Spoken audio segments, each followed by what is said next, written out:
Bonjour tout le monde, je suis Marion du compte Instagram Mon Épargne et aujourd'hui on va parler de comment j'organise mon budget avec les enveloppes virtuelles.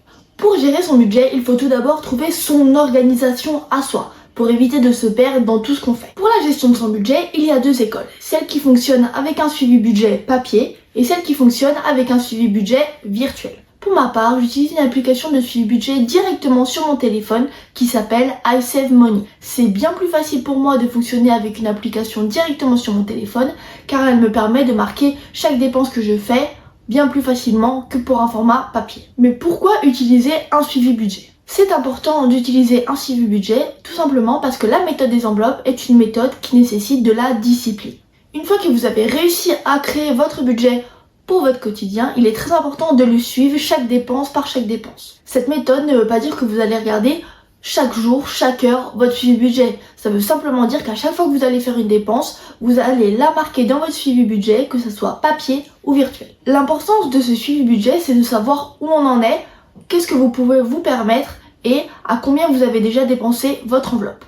Par exemple, si vous vous êtes fixé une enveloppe shopping de 100 € pour ce mois-ci, et que vous faites une dépense de 40,21 € dans un magasin quelconque, vous allez tout simplement marquer shopping 40,21 € et comme ça vous allez savoir ce qu'il vous reste pour finir le mois. On va donc parler de mon organisation budget. Bien sûr, pour commencer à suivre son budget, il faut d'abord faire son budget. Pour ma part, j'ai le même depuis maintenant 4-5 mois, je le modifie seulement en fonction des occasions, fêtes, anniversaires, etc. Donc une fois que j'ai fait mon budget, je vais pouvoir répartir mon argent. Alors bien sûr, en début de mois, j'ai mon salaire qui arrive, ensuite j'ai ma prime d'activité, et une fois que j'ai reçu mon salaire, je vais donc pouvoir répartir cet argent. Pour gérer mon budget, j'ai deux comptes différents. Mon compte courant, dans ma banque principale, et mon compte Boursorama.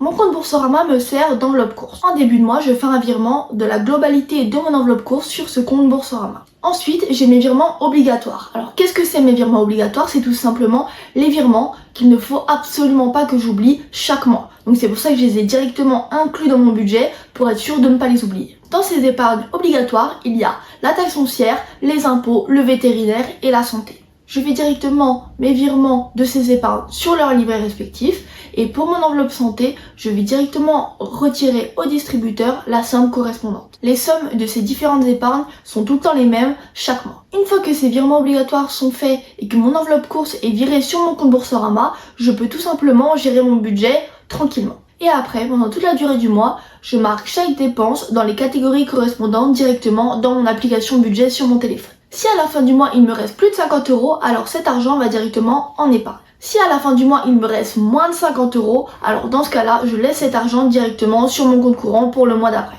Sur Instagram, beaucoup d'entre vous ont du mal à répartir leurs revenus complémentaires. C'est d'ailleurs pour ça que je vais vous expliquer mon fonctionnement afin de vous donner une petite idée sur comment faire. En ce qui concerne mes revenus complémentaires, toutes mes ventes physiques et mes ventes vintage vont directement dans mes épargnes d'hiver. Les revenus que j'ai grâce aux applications de cashback vont directement dans mes épargnes également. Par contre, tous mes revenus grâce aux applications de sondage telles que Apigno ou Atapol vont directement sur mon compte PayPal. Et ensuite, toutes les pièces récupérées après un achat liquide vont directement dans mes défis budget pièces.